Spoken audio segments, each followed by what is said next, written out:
The New England Patriots are the most fraudulent team in the history of the NFL, man. What a joke of a performance that was. They didn't cross Seattle's 40-yard line until there was 12 minutes to go in the game. They looked like they did not belong on the same field as the Seattle Seahawks, and it really makes you question the legitimacy of their run to the Super Bowl. Because in the first round, they played a Chargers team without tackles and without Omari and Hampton. In the second round, they played a Texans team without their two leading receivers, without their right tackle, without their left guard. In the AFC Championship game, they played the Broncos with their backup quarterback.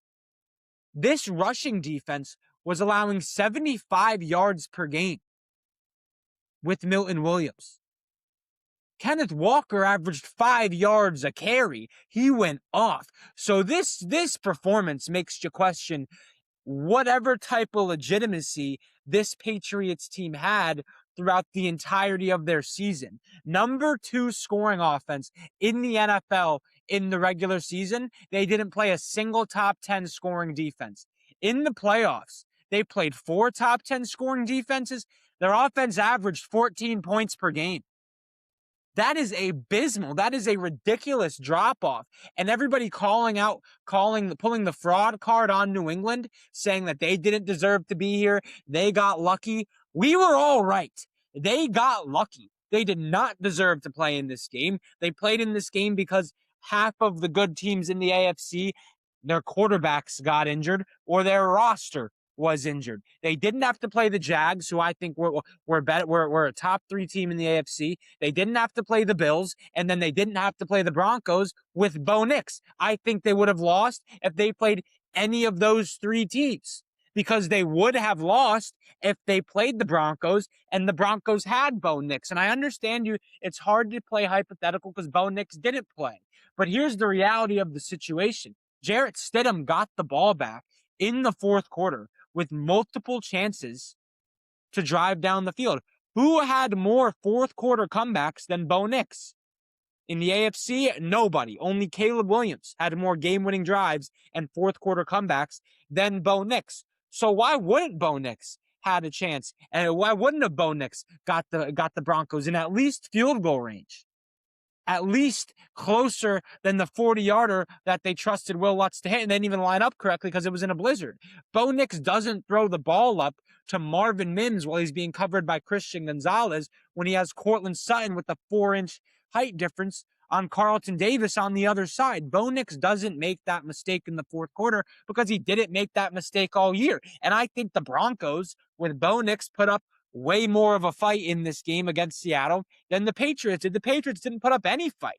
There was an embarrassing performance offensively from one of the best offenses in the NFL. And Drake May should have won MVP because he had the highest EPA per play of all time, whatever. Even though I think EPA is a completely overrated metric. Well, in the playoffs, the only 2 players to have worse performances per Super Bowl in a Super Bowl on an EPA per play basis was Kerry Collins and Rich Gannon. The worst playoff run for a quarterback that started at least 3 games in a single postseason since 2000 in EPA per play. Drake May. So Drake May, who got your EPA per play MVP because he didn't play a top 10 scoring defense all season, plays 4 in a row in the playoffs, and he has a negative 29.2 EPA. The worst in the history of the playoffs. Drake May was awful. Horrible in this game, and Patriots fans coped so hard after he was bad in the AFC playoffs by saying how, he played in bad weather. He played in a blizzard. He played in 2 quarters of bad weather. Pretty good weather in Santa Clara, and Drake May still stunk.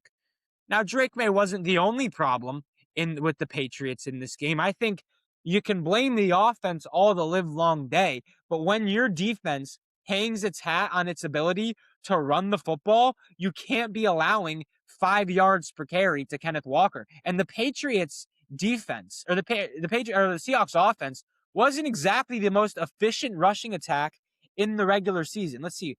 They averaged, let me see here. Hold on. I'm getting it right in front of me. Well, that's annoying. They averaged 4.1 yards per carry in the regular season, 24th in the league. Like, this wasn't an elite, efficient rushing attack all year. And the Patriots had one of the best defenses in the NFL. I think they had the best run defense in the NFL when Milton Williams played. 75 yards allowed per ground on the game. Kenneth Walker at 135 yards on 5 yards a carry. It was a bad performance all around. See, the Patriots defense did play good. They were bending, not breaking. Jason Myers kicked a bunch of, what do you have, 4 field goals? He went 5 for 5 with this field goal, so 15 points from Jason Myers. I understand people want to give Jason Myers the MVP because he was 5 for 5, but Jason Myers wasn't in the position to go 5 for 5 if Kenneth Walker wasn't getting 5 yards per carry on the ground against the Patriots defense in games where Milton Williams started like 40 of them, or excuse me, like 14 of them, was allowing 75 yards per game. Kenneth Walker absolutely deserved MVP. Jason Myers also, it's not like he was drilling 50 and 60 yarders. His longest came from 41.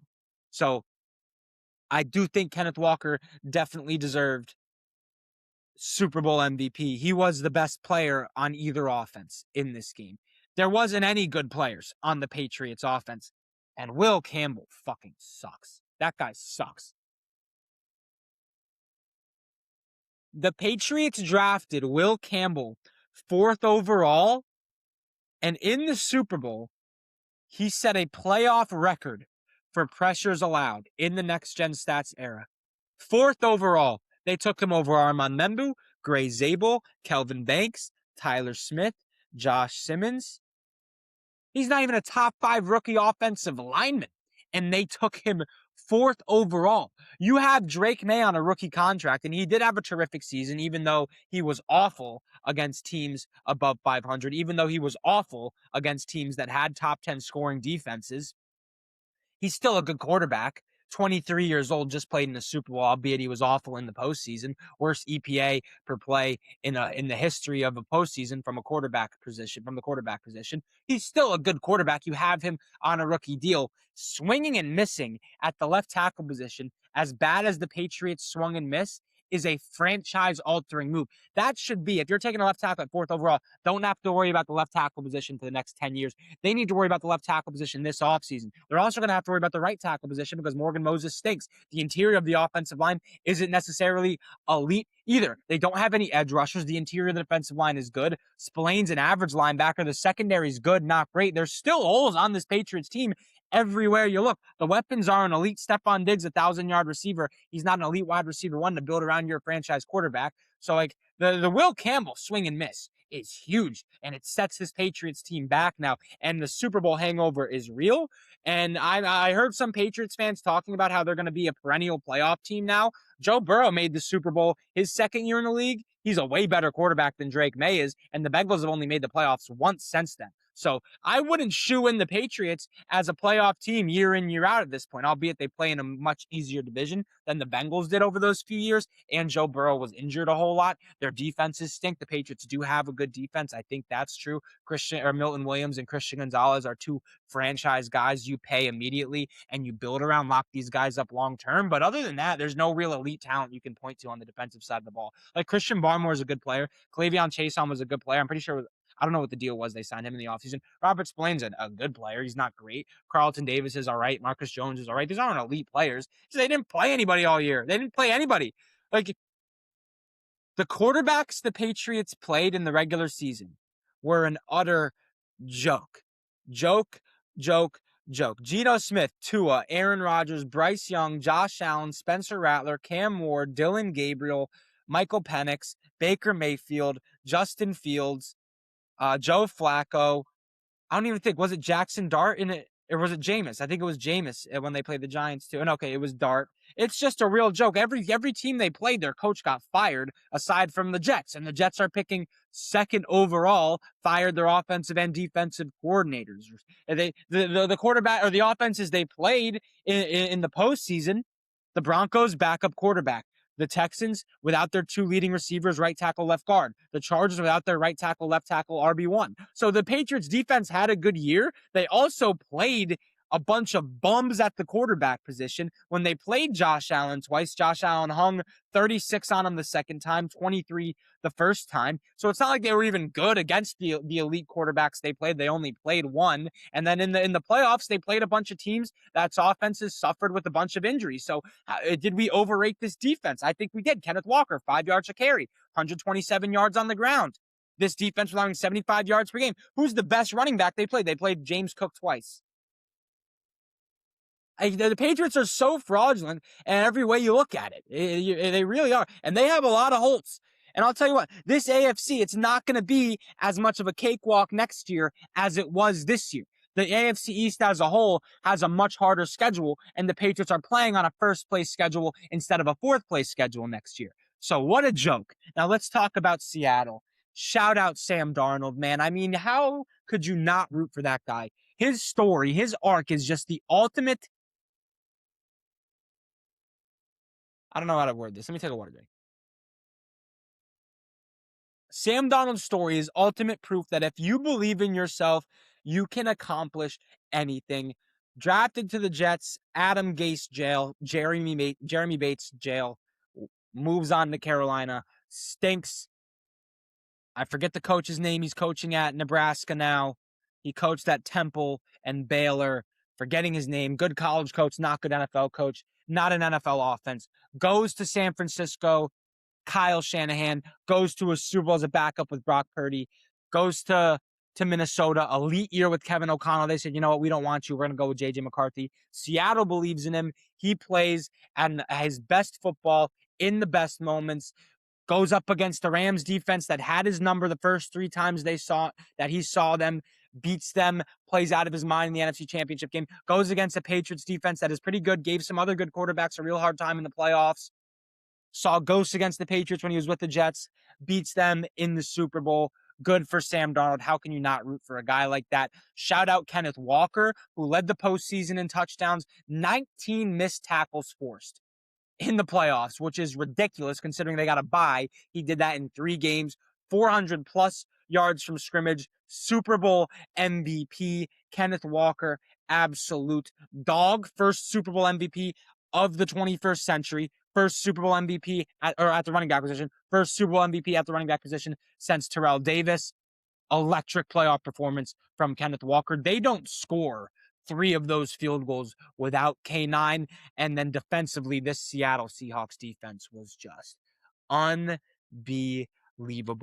all night long. Mike Macdonald outcoached the fuck out of Mike Vrabel. Mike Macdonald coached circles around Vrabel and Josh McDaniels, and that was like the main thing Patriots fans were hanging their hat on going into this game. Is like, well, McDaniels has the experience. Mike Vrabel played in the Super Bowl. Nope. Mike Macdonald dialed up the blitz from the secondary. Witherspoon had a couple of sacks from the cornerback position. They were getting pressure on Drake May all day long, and it really rattled him early on in this game because even by the time Josh McDaniels adjusted, which he did, he said, okay, we're not going to have 12 personnel, 13 personnel, no tight ends. We're going to spread it out so that Drake May can see the field better. It's harder to disguise blitzes when you spread everything out or when the offense spreads everything out because then you need to have guys aligned up on the guys you spread out. So it's harder to disguise the pressure. And it was too much too late because Drake May's internal clock was already all types of messed up, which caused him to be incredibly inaccurate. And he was incredibly inaccurate for a guy that hung his hat on his adjusted completion percentage. Completion percentage over expected. Shut the fuck up.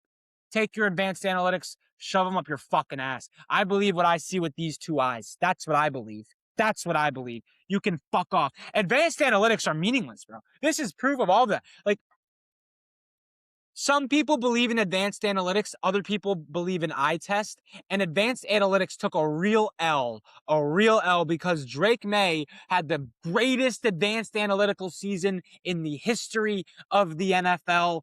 He was unbelievable. Highest adjusted completion percentage over expected. Ridiculous EPA per play. Well, yeah, it's going to be high when you play the Jets twice, the Giants, the Saints, the Titans in the playoffs against top 10 defenses in points per game. Those are the analytics I like. How many points is your defense allowing per game? Because that's what really matters. You can shove EPA right up your ass because Drake May against against 4 defenses in a row that were top 10 in points per game, didn't complete 60% of his passes, took a record amount of sacks in the playoffs, had the worst playoff run at the quarterback position in the history of EPA per play. Not that I'm an EPA per play guy, because according to EPA per play, the Saints defense was better than the Packers. But anybody that watched the game with their own 2 eyes understands that that's not the truth. The Packers defense was definitely better than the Saints was this year. So what an L for that advanced analytics took this week with Drake May shitting down his leg. It really all playoffs, really, but it was brushed under the rug because he was winning. Wins aren't a QB stat. How many times you gotta tell me?